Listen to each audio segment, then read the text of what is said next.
Accomplishment Coaching is proud to present the following fine programming. Accomplishment Coaching, where coaches lead and leaders coach. AccomplishmentCoaching.com. Welcome to the Coaching Show with your host, Master Certified Coach Christopher McCullough. Thank you, Dick Warren. And yes, it's true. I've had a little coffee this morning. How about you? How's everything going? How are you doing? So much coffee today. It's too much. That is the dulcet tones, the sibilant S's of our delightful co-host, in-studio guest co-host. Can we call you a guest? You're here so damn often. You can't get rid of me. It's so much fun doing this. I love it. Enter your bad penny reference here. That would be Clarice Connolly. Clarice is a coach. How long? What have you been doing? Oh my gosh, June's going to be my third year. I'm going to be 3 years. Amazing. Amazing. You're a coach. You work with women. How do people find you? What do you do? So you can find me on Empowering Women, plural, .coach. And I work with women who are, I worked on this weekend. It really came to me. I had this really great women's retreat. And I've really distinguished that we're in such like a consumer mindset, right? And as women, we're constantly searching for the next pair of really expensive, beautiful shoes or the really great dress that's very also beautiful on us. And I really want to, and I work with women to shift that. Instead of like outwardly consuming and finding the fulfillment by purchasing things, I really focus on supporting women to find that inwardly and really see how resource rich and wealthy they are in other ways than currency and money. Yet you do have a lot of shoes. I don't have that many. No, actually, I have You have a lot of shoes in your car right this minute. Two in my car. All right. So empowering women, plural, .coach, singular, is how you find her. My name is Christopher McCullough. I'm a master certified coach. I'm the CEO of a couple of companies, and we do this podcast each and every week for the last, I want to say 16 years. Is it 16 years, Wade? Give or take. Yeah, he doesn't know. Wade, I'm Ever. worried about Wade. We'll talk about it later. The place where you're listening to us is either wherever fine podcasts are available or here on WSRadio.com, the worldwide leader in Internet talk. I also want to shout out to our longtime sponsor, our longest-term sponsor this year program, which is Accomplishment Coaching. If you are looking for high-quality coach training, I don't know, maybe you're just getting into the market of coaching, maybe you're just thinking maybe it's time to get training, you've been in for a while, or maybe you've done a training program that didn't quite measure up. If you're looking for the world's finest coach training program, and that's not hyperbole, that's not shenanigans, that's actually true, demonstrable, measurable. Whether it's in terms of hours of training, whether it's in terms of actual coaching of live human beings, or even being coached, they provide you a coach for a year. Mm-hmm. I don't know any other training program that offers a coach for like more than 8 sessions, right? But they do it for a year. Accomplishment Coaching is the world's finest coach training program. Mm-hmm. It's available in a bunch of cities in North America, currently just North America. Where are they? Where are the cities? Do you know? Yeah, I think I know them all. Where'd he go? Washington, D.C. Correct. New York City. Ding. Chicago. Yes. Windy City. Seattle. Ah, Seattle. Beautiful. The rainy city. Oh, beautiful. San Diego, the Sunshine City. The America's finest city. There you go. And Victoria, British Columbia, Canada. Just a gem, a gorgeous, gorgeous place to be. If you're near any of those places, the thing that Accomplishment Coaching does that no other coach training program does is they invite you in to come and observe the training in process. So it's not a black box, it's not a sales pitch, it's not a presentation. It's an opportunity to see what they actually do. And I don't know of any other program in the world that invites you in to watch the training in process. Check it out. Accomplishment Coaching, it's miraculous, it's extraordinary. Programs available in all the cities we just said for registration. Check it out, accomplishmentcoaching.com, and we thank them for their long-term support of our program.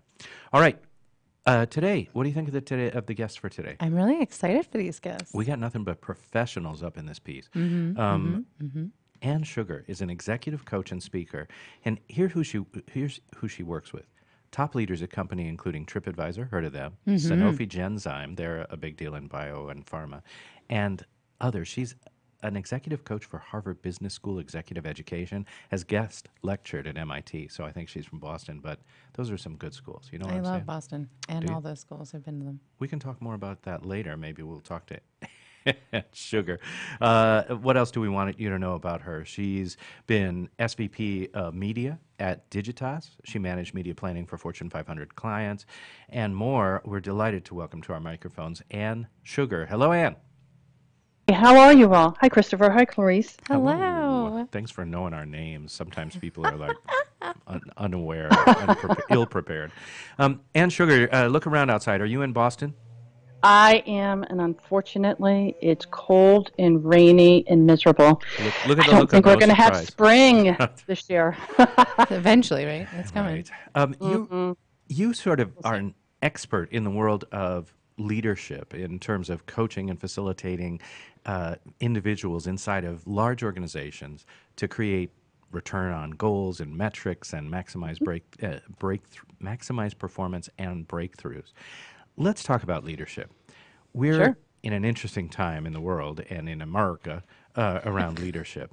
When you look at leaders, are you looking at behaviors? Are you looking at qualities? Are you looking at their ability to have developed certain skill sets? What's important when we meet with or are evaluating leaders?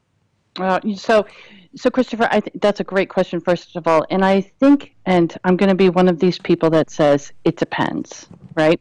Because it depends on the culture of the company. It depends upon, what do they have to do and what do they have to accomplish? And I think people ask me a lot too, well, so what are some of the leadership qualities that you see for really successful leaders in terms of in C-suite, directors, SVPs? And I think it really goes all the way down, right, into managers. Just what are those traits?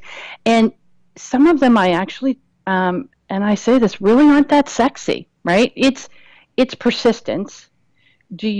Are you persistent about what it is that you need to be working on? I think also too, it's learning. I see a lot of people lately, and I really push this in terms of reading, really pushing on the reading front, I think. Mm-hmm. And I think too, it's learning and it's really understanding and admitting that we all have blind spots. I think those are kind of some of the three key things that I think they're important. Yeah. For leaders.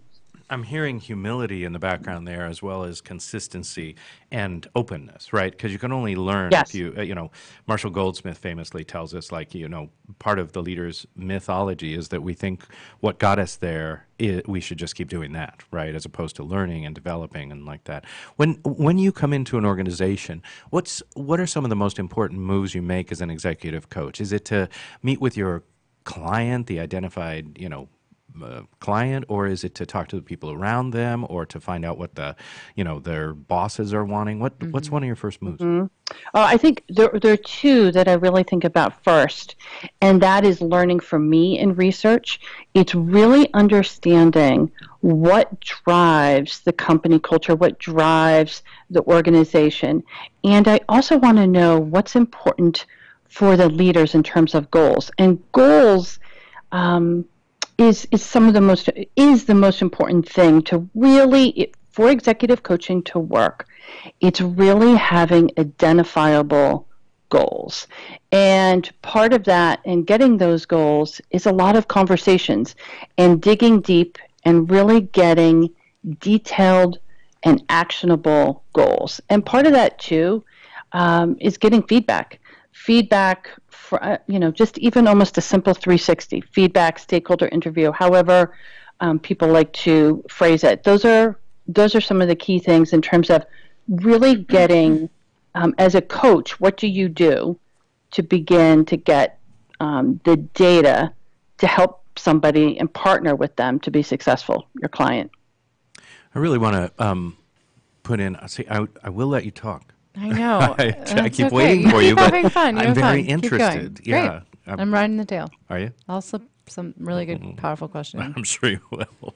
All right. Sorry, we'll have a little relationship therapy later, and we'll work this out. But in the meantime, I'm just very excited about this, and perhaps over caffeinated. The issue for me is often that sometimes the simplest questions we ask about the corporate culture are the best. I remember an organization that I loved working for. This organization, I love their mission and what they do. It's an NGO, and they're just extraordinary.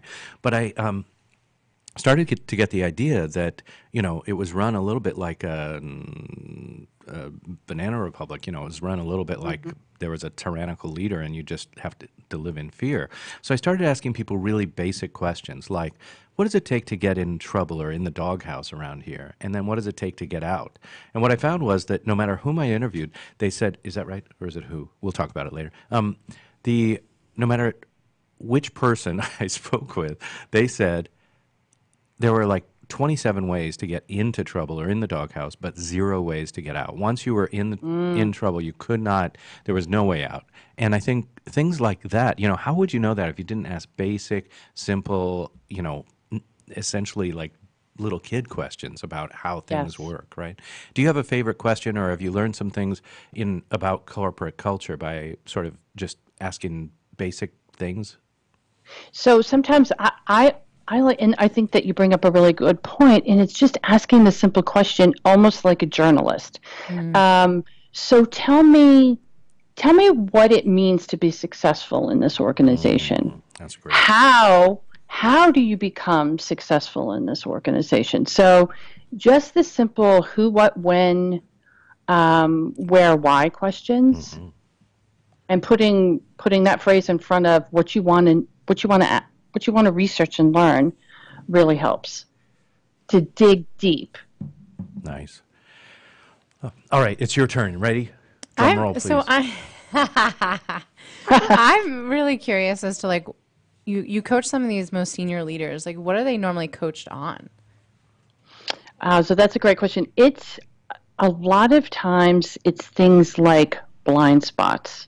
So, for example, I had this CEO, and she was getting very frustrated because she was delivering these messages, whether it was in a town hall or in her executive committees, and she just felt like nobody was listening to her, and the messages that she was saying weren't resonating. And there's many, many reasons why, but one of the kind of the simplest, and I'm really all about simple, one of the simplest things that we figured out is she wasn't telling her message succinctly and often enough. Just like advertising. In advertising, they say you have to get your message out at least 3+ times for somebody to even start to hear it. And it's really about frequency. So for her, even though she thought she was telling her message or talking enough about her messaging, it wasn't enough. And so it's that kind of blind spot piece.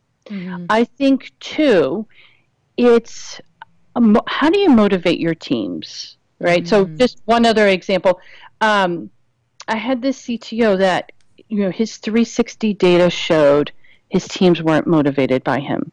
And when we really dug deep into it, he was always directing everybody what to do. So people didn't feel motivated and empowered.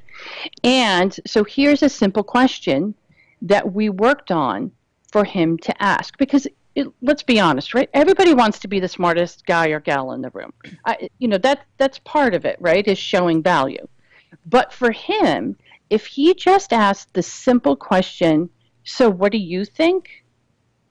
That got people talking more, even if he knew, and of course he did know the answer.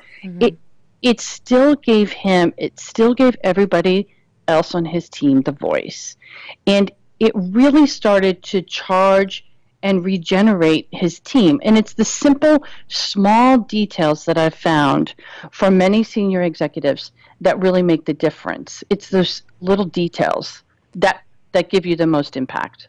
I love that. And I really wonder, what do you feel, in your opinion, are the differences between male and female leaders? So I coach a lot of male and female leaders, and interestingly enough, I don't coach either gender, either I don't have a specific way that I coach each gender. I think it's coaching on the specific topic, and I know I'm kind of skirting around the question, but I think one thing, if I think about some female leaders that I've coached recently, it's really about, for some of them, confidence in the C-suite. How do I make sure that my message is heard? And so, and get that point of view across. And, as I worked in senior leadership and advertising, I've felt that in the past myself, in terms of delivering my message in the senior leadership meeting. So, and that can relate to male as well. It's just, that's one example. I think that's a really great point. Now we should talk a little bit about your training. In addition to coach training and coach certification, you have attended Boston College, but you also did some work in the positive psychology program at the University of Pennsylvania. What do you take with you from that training that you're using in your coaching? I'm quite clear that positive psychology, cognitive behavioral therapy, these are therapies that are very close to coaching, and I'm wondering how you sort of integrate them all, and whether you ever cross the line from coaching to therapy, or how you manage that. So on the last question, I state up front that I am not a therapist, and I don't coach on those types of things. Though, as humans, there are things that come up that we do talk about, that relate to business, and we all have our story, and our leadership journey, and those positive events, the negative events, the things that we've overcome, all make up who we are as a leader. So we can't divorce ourselves from that fact. I think the best question and the best kind of piece that any coach can use is asking the question, so tell me what's going right. And so when you tell the story of what's going right, that's when it opens up possibilities. So just a super quick story about how would that look like? There's a famous story about Somerville High School in Massachusetts, that had very low graduation rates. And so what they did was they first were looking at, well, so why are the people not graduating? And they did tremendous amount of work studies, and their graduation rates didn't change. But when they brought in this certain consultant and they looked at, well, so what are the kids doing? What are the students doing that are graduating? What are they doing specifically? That's when they saw the change, right? So it's looking at what are the successes and what can you build on that. And it's just a positive, we all want to think about what's going right and building on that. And that's just a good opening, positive question to ask. Mm-hmm. I like it. I'm eager to know, positive psychology, something that you recommend for either your executives that you're working with, your leaders, or for coaches who want to work with leaders? Oh, in terms of a class or a book? Or training, or anything that you recommend. I think that there's a gentleman, he has a company, it's called Positive Acorn, and it's an offshoot of MAP and University of Pennsylvania. Yeah. There's a lot of interesting books there that you can read. I think one book that I would recommend, it's small, it's called The Thin Book of Appreciative Inquiry, which is an offshoot of positive psychology, and I think that is an impactful book, short, practical, and simple, that anybody that you can read in a day or so. Like Nice. It's great practical advice. I'm all about the practical. Yes, especially as busy as we are these days and as distracted as we are. I'm noticing I've got 3 screens in front of me now while I'm talking to you. So, way to out yourself.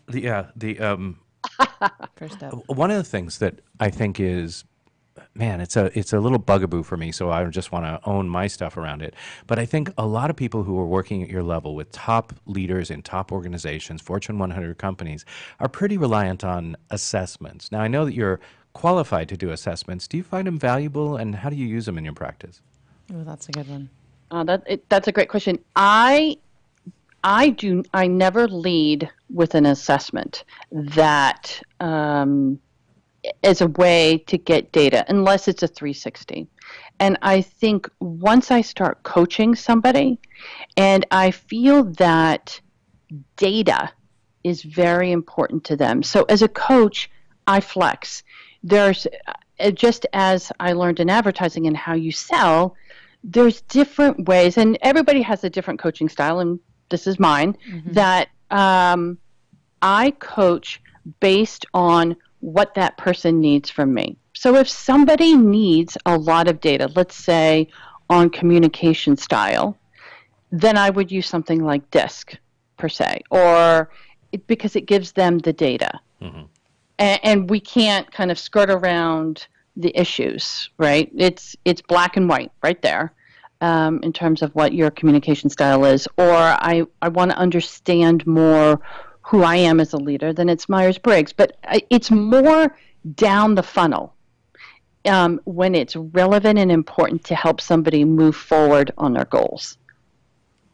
Nice. So that's really how I feel about assessments. Yeah, I appreciate that, and I appreciate you also naming. Are there others that you found more useful than others, or that you like particularly besides the DISC or the 360? Well, Myers-Briggs is a great one, and another one that I think, while it takes a bit of time to get certified, I really like Hogan.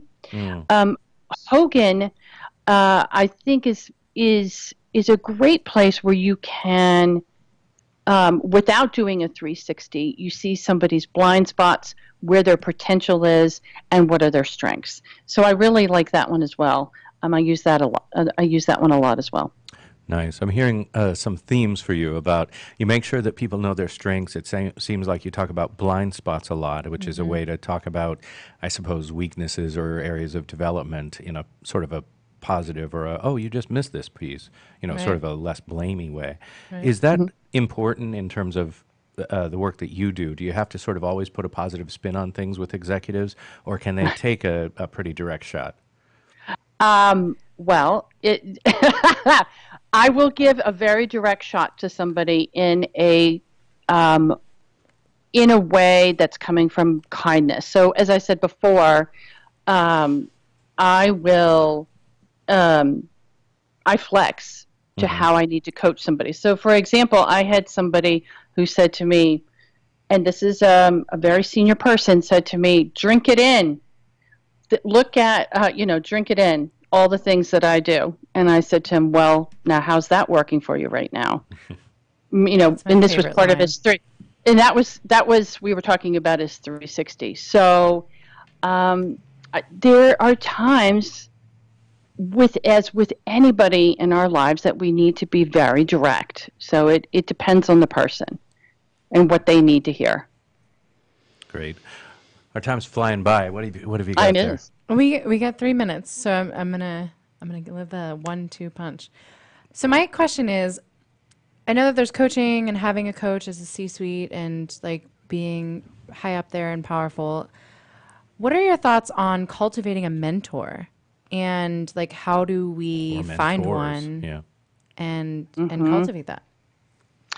So, well, first of all, too, I just want to say that I also coach people that are managers and VPs, because I think for me, I like variety, first of all, and I think too, I learn a lot, because then when I coach C-suite individuals, I know what's important and what they need to be coaching their teams on. So I just want to first kind of lay that up. Cool. So mentors, I think, are extremely important in the sense that they give direct advice, obviously, versus coaching. And I think Sheryl Sandberg, whether you like her book Lean In or Lean In, I think she really articulately said it, that a mentor is something that organically happens. It's not that I point to you and I say, I want you to be my mentor. What I really talk about with anybody, and me included, all of us, and it's really about networking. And part of networking is just getting knowledge and information and meeting interesting people. And it can be internal networking in your company or externally. Could be you join, some sort of group or whatever. And that's where organically, I think, over time, you find and get a mentor. I like that. I've never heard of it that simply. I think there's a lot of value here. What's something I kind of want to talk about two things, kind of like you said. The first is, what's a CEO's job? I think a CEO's job is to be the visionary and lead the people. The visionary in terms of the strategic vision and leading and motivating and empowering the people, just very simply. Beautifully said. You've written... Obviously, you have the finance and the revenue part of it, but simply that's what I think. Right. I mean, part of the vision is making sure that the company's sustainable and hangs around. Right? Exactly. We should let people know the way to find out more about Anne and your work. Is it AnneSugar.com? Yes. Is that the best place to go? ANNESUGAR.com?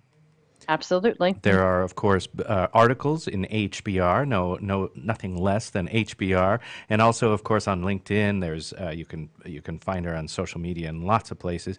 And we're about to run out of time here. Is there a parting thought or a parting shot you'd like to give 50,000 coaches or so listening today? You know what? I think that is important, and what I've learned over time is, and I said this at the beginning of the show, is really about learning and reading. And I think that and really staying up on that and simply maybe reading Harvard Business Review. All right. Sorry, something went glitchy there right at the end, but it was fun till then, wasn't it? I agree. All right. Oh, there she is. Wait. No? Okay. There's some technical difficulty, but reading and learning, what a great point. We'll be back with more of today's edition of The Coaching Show right after this. Tired of presentations with no impact, no inspiration, and no traction? Do dull speakers have you and your team disengaged and distracted by smartphones? Christopher McAuliffe brings energy, insights, and 2 decades of experience, delivered with punch, humor, and heart. Your team will leave energized, uplifted, and with a sense of purpose. Visit ChristopherMcAuliffe.com to bring some heat to your next speaking engagement. McAuliffe. ChristopherMcAuliffe.com. Are you seeking to change your career to something that is both fulfilling and challenging? Do you want to help people reach their full potential and strive to achieve their dreams? Would you like to inspire those around you and help create a better world? If you're serious about a career change or just want to explore the craft of personal coaching, contact Accomplishment Coaching. With locations across the country in Washington, D.C., Seattle, Chicago, New York City, and San Diego, Accomplishment Coaching is the leading institution in personal coaching. Our staff carefully monitors the entire program, live during the training process, and have met the strict standards of ICF International to achieve accreditation. Through a focus on quality instruction rather than endless modules of training, Accomplishment Coaching will guide you from your very first step all the way to becoming one of the finest coaches in the world. Visit AccomplishmentCoaching.com to learn more. Accomplishment Coaching, where coaches lead and leaders coach. Christopher McAuliffe is your source for the latest in the world of personal coaching. Whether it be speaking with such luminaries as Deepak Chopra or getting the newest techniques and innovation, the Coaching Show is always on the cutting edge of what's happening now. Gotham Books presents Marriage Rules by Harriet Lerner. The book Martha Beck calls required reading for anyone hoping to interact successfully with any other human, not just for those in romantic relationships. Get your copy wherever books and ebooks are sold, and visit harrietlerner.com to learn how to change your marriage today.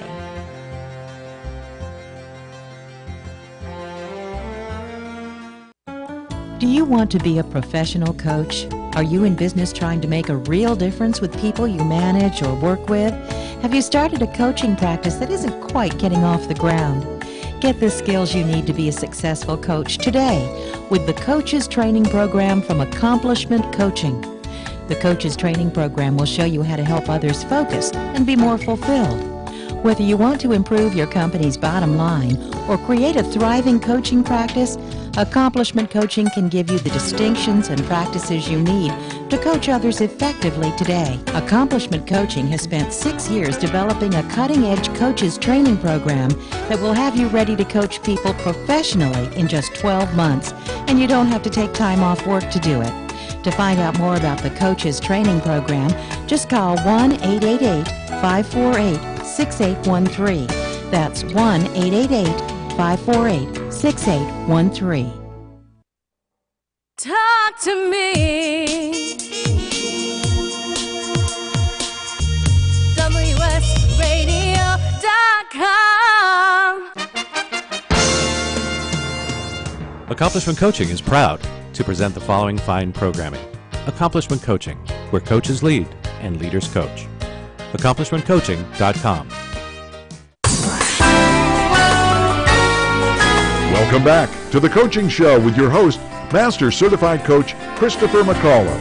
Thank you, Dick Warren. I am here in studio with our guest in-studio co-host today. Your name is Clarice Connolly. You're a coach, and what do you do? I empower women to find the resources within themselves to love and... I don't know what's happening. Talk into the microphone and we'll be all right. All Yay! right. You empower women. How do people find you? Empoweringwomen.coach. I like the consistency there. Empowering women for the woman who empowers women. Done. Great. Empoweringwomen.coach Yep. is where you'll find her. We just spoke with Ann Sugar, and I want to apologize because it was a great interview. We learned a lot, and then right at the end there was some technical glitch. But the point she left us with is it's important to always keep learning, always keep reading, always keep whatever you do. What do you do for learning and development? I know you're not much of a reader, you were just telling me. Oh, yeah. So I am a part of a women's empowerment house, and we do a lot of spiritual, like introspective work and really kind of... Sounds woo-woo. It's kind of woo-woo, right? It's a good way to identify it, sure. Okay, but Okay. and this being springtime, you're doing a lot of rituals around Yep. the spring and the sort of the end of the winter and stuff. Yep. Although we know a lot of people are not experiencing the end of winter yet. I know, sorry guys. Anything you want to share with the class? Anything particularly valuable or deep that you're... Oh man, I just think you have all the wisdom within, and it's just a matter of like listening to your own truth. And you know, you can read all the books, but really the most powerful medicine is the wisdom that you have. I love that. And I was dropping my kids off. You know, you got to drop kids off when you got kids. That's all you do is you drop them off places. And I was dropping them off at some lesson. And so I was wandering around La Jolla because we're fancy. And there was like a wine bar, right? And I thought, I could go in and kill some time at the wine bar.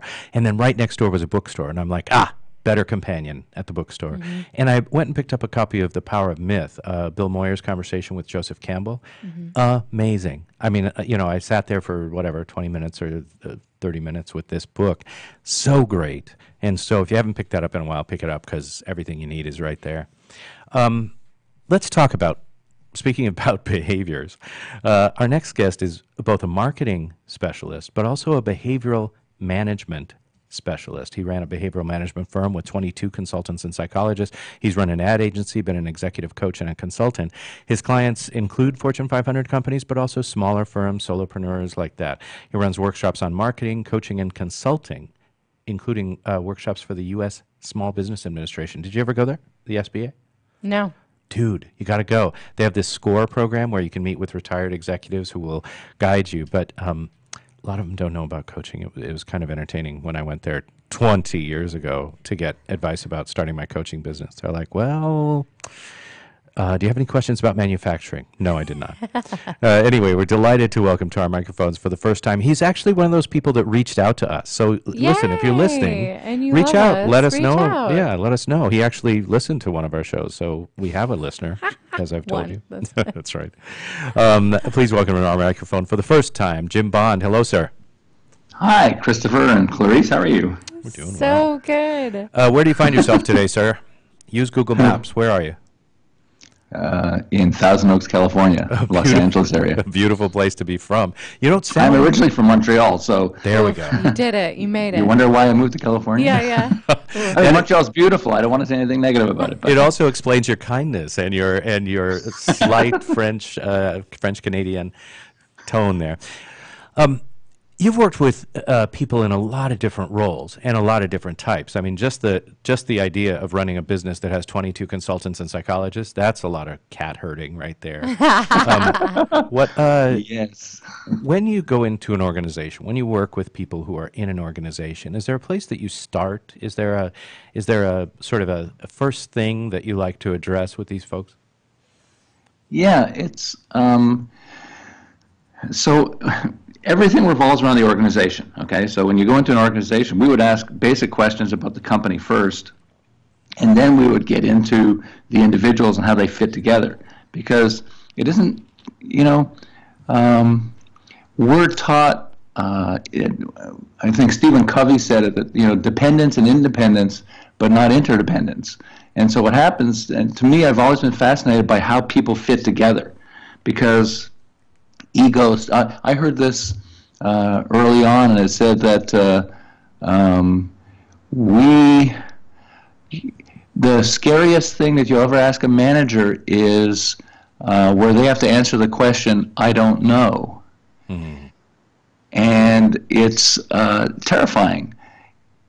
I had to model as a facilitator, saying, I don't know, and then asking the group and getting them comfortable with saying, I don't know, because we reach a point where if we're tackling something beyond our comfort zone, and it could be, it could be a delegation, for example, and so on paper it looks really good. You go to a training class and whatever else, and it tells you how to delegate everything else. We had this lady who was the head nurse of a major hospital in Southern California, and it turns out that she was really troubled. She had an abusive husband who would, was really a problem there. Her mom was dementia. She had a son who had autism. Wow. She was dealing with that. Plus, she was going to school for her MBA. Wow. And so she wouldn't delegate in a large part because she was so overwhelmed. She felt her people were overwhelmed too. Right. Mm-hmm. So what we need to do is, when we finally got her to start delegating to her second in command, this other lady said, I've been waiting for you to delegate to me. And she said, really? I thought you'd be overwhelmed. I said, no, I see how much stress and pressure you're under. Yeah, exactly. And she said, also, look at the positives, because it gives me, it's better on my resume, because I'm taking on more responsibilities. But, so you can take a person through all kinds of training. Let's take delegation, because I'm talking about that. And it sounds really good, but when they actually have to implement it, we're faced with our own demons and our own artificial barriers and the voices inside our head. I love that. My own experience is that I used to have my clients, my big deal, executive clients, put a piece of paper on their desk that was inviolate, like they couldn't move it, they couldn't do anything but write on it, and it was things that somebody else could do, right? And so it was an idea to get them to write down what they could delegate, and they were very bad at it, right? Not unlike your nursing woman. It's hard for people to see what they can delegate. So then I moved it to the assistant or a coworker or something, right? Have your coworker or your colleague or your assistant write down things that you do that other people could do. And they would get these reams of notes and, lists of things that they were doing that someone else could do. I know in my own organization, I made a decision when I started that I would send a birthday card, a personal handwritten birthday card to everyone that did business with me, vendors, colleagues, referral sources, as well as clients, right?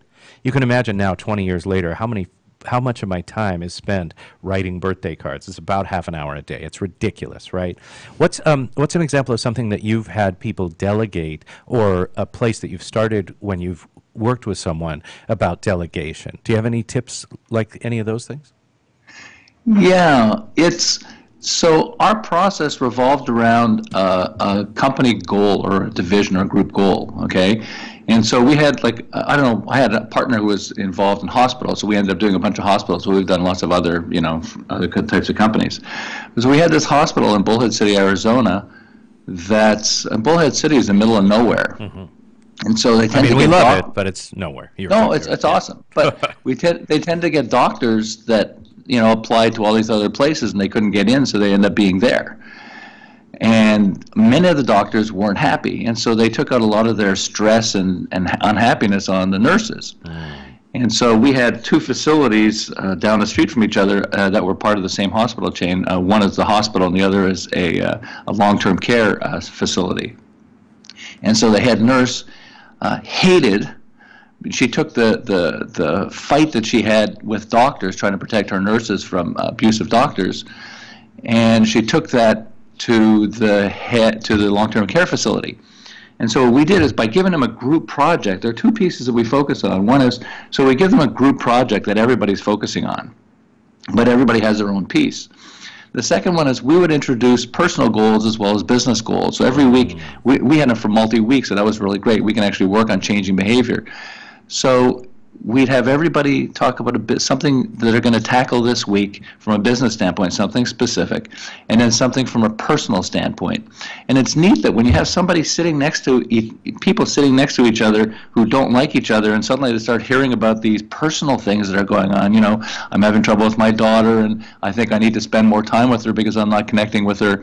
And so this week I'm going to try to, take her on a date, where we're going to go, just the two of us will go out and we'll have dinner, and we can, and I'll just chat without giving her advice, because I always give her advice. It's one of the things he said.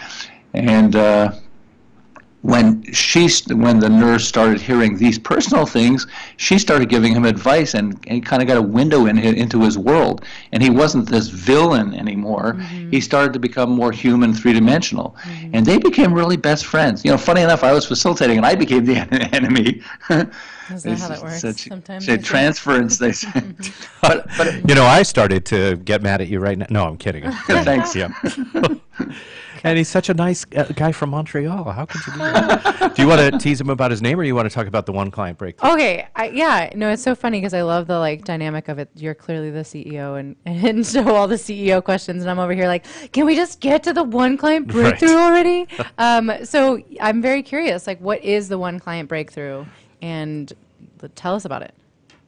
So I like the idea of it. Early on, really I invented a management process. I invented a management process, and the second company I ever applied it to was a construction company in Glendale, California. And it was 3 partners who, after 10 years, had reached $2 million of sales. Wow. And in 1 year, I took them to 10 million. They went from 2 to 10 million in sales. In fact, they would razz me all the time because the joke was it was supposed to be 12 million that I took them to. They all bought brand new, the most expensive BMWs for each other, and they were rolling it. Though 2 years later, they reached with the system and the structure I helped them, I built for them, 32 million in sales. So I took them from 2 to 32 million in sales, and I loved them. They were awesome as a client. But they got to be rich and massively successful from the work I did, and I got my few bucks. I mean, I'm not complaining of how much I got paid, but it didn't feel fair. And so that was fine, going on. It's like, hey, if I'm helping them, I'm out of a job after I help them, and then they get richer, and I'm stuck. And that's not about being rich, but it's about, the result.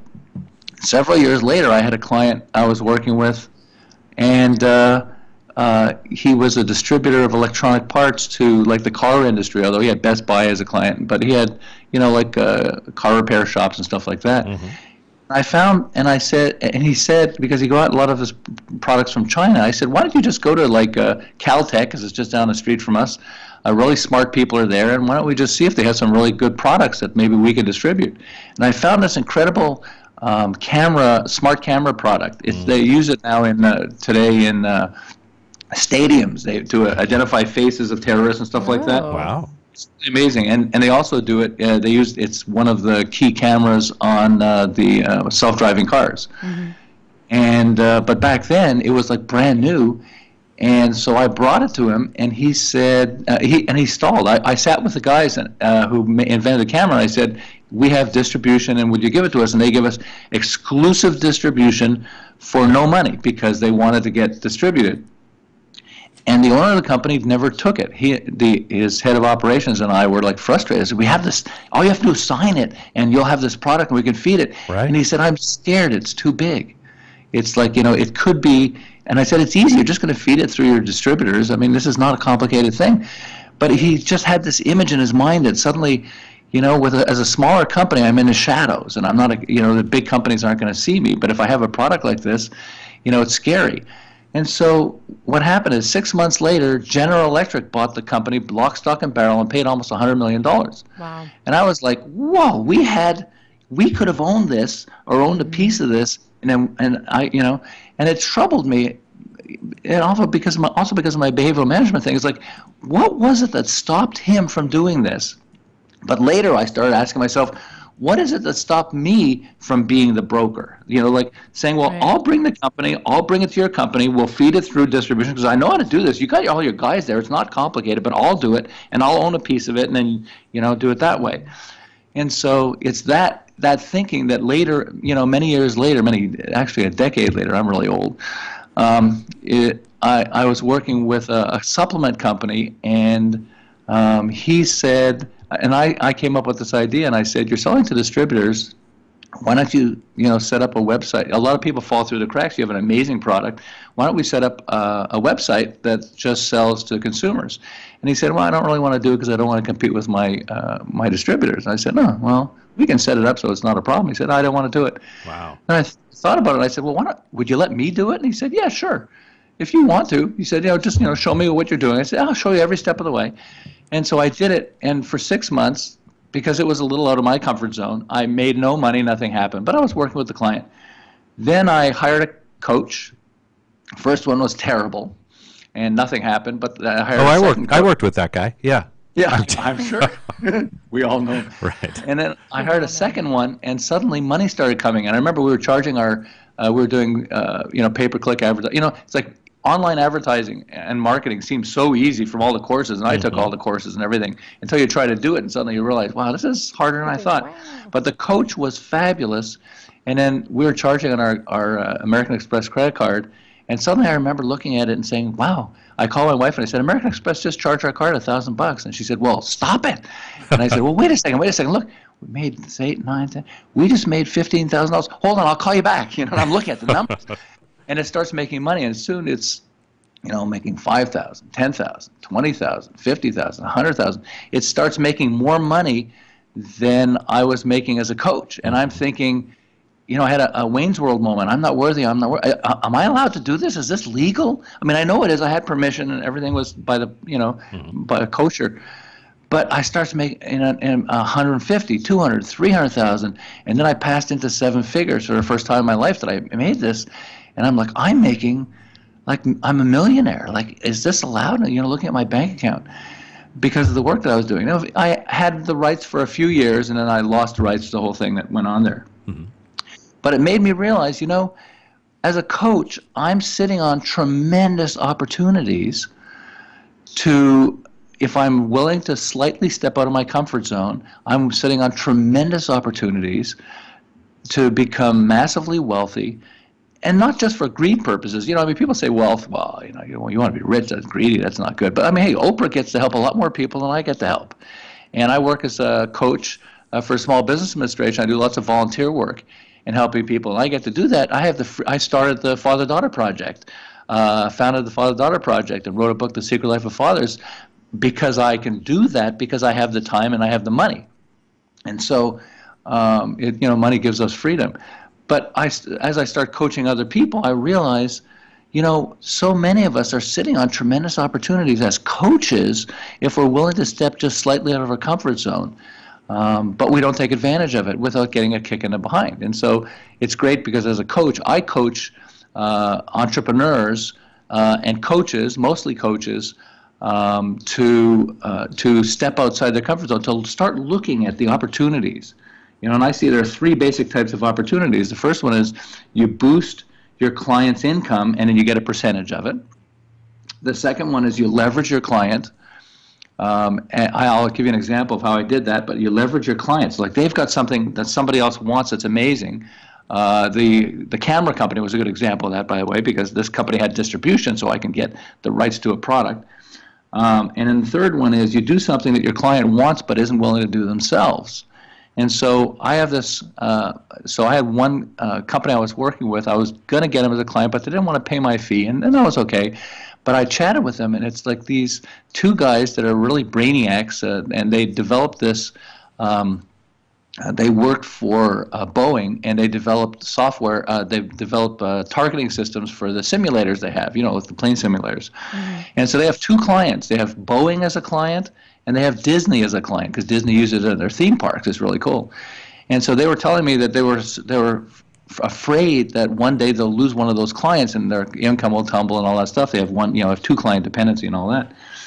And so instead of getting a client for them, I said, well, again, we're down the street from Caltech. Why don't we go there and get somebody who's really smart and see if they have something, Actually, no. I said robotics is really hot, and I bet they have somebody who's into robotics, and your targeting systems, you think they would work for robotics? And both of them went like, oh, yeah, this would be amazing. This is so far beyond what most people are doing. I said, well, let's put you together with somebody who's really smart there, who's involved in robotics.